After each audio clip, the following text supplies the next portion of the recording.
What I would say is that Kenya is one and indivisible, united country or republic.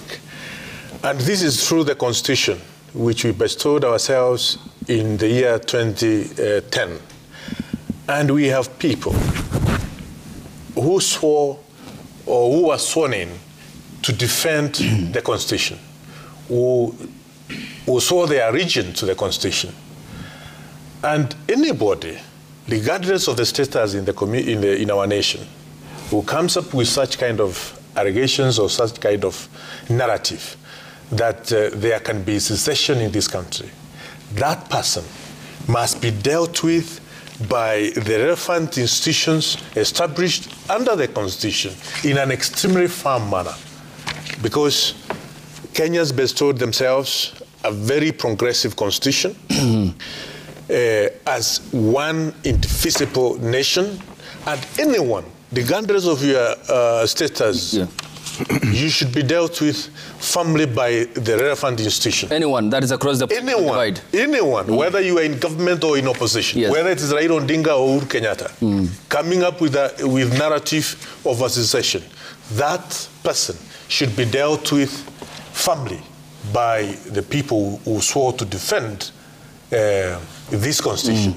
Because Kenyans, there are members in the Kenya Kwanza government who had a serious affront in terms of statements they made to Katiba 2010, which is our supreme law, in 2017. Who did what? Who had affronted. No, if you have such kind of a serious narrative of dividing Kenya, and our constitution is saying that we are one and indivisible nation, you should be dealt with in a very firm manner. You should not be given any space to to propagate such kind of a narrative, because we are one and indivisible nation. So you recommend the same punishment for all?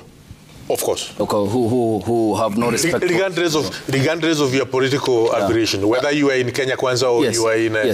It's because we are talking about the republic. We are not talking about government. The republic is supreme. We are talking about the state. We are not talking about the government. There's difference between a state and a government. The state is governed by this constitution. And that constitution is what I cited because I was bringing to your attention what Ndindi Nyoro, the current budget chair, said in 2017 after the Supreme Court nullification of the president's re-election then, on the 1st of September, where he called upon President Kenyatta, who was the head of state then, to suspend the constitution and rule with an iron fist, for he said, we are Africans and Africa is our business. So, in case that comes up again, hypothetically... Suspending the constitution and secession, those are two different things.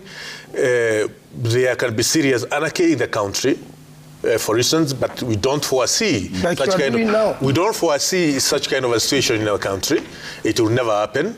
But in case there is serious anarchy, like what is happening in our neighbors in Sudan and what has happened in other countries, then there's a situation whereby the state comes supreme, and you know what happens. I don't want to... Of course, we don't foresee. We have no prophetic skills as to what will happen in the next coming 5, 10, 11, 20 years.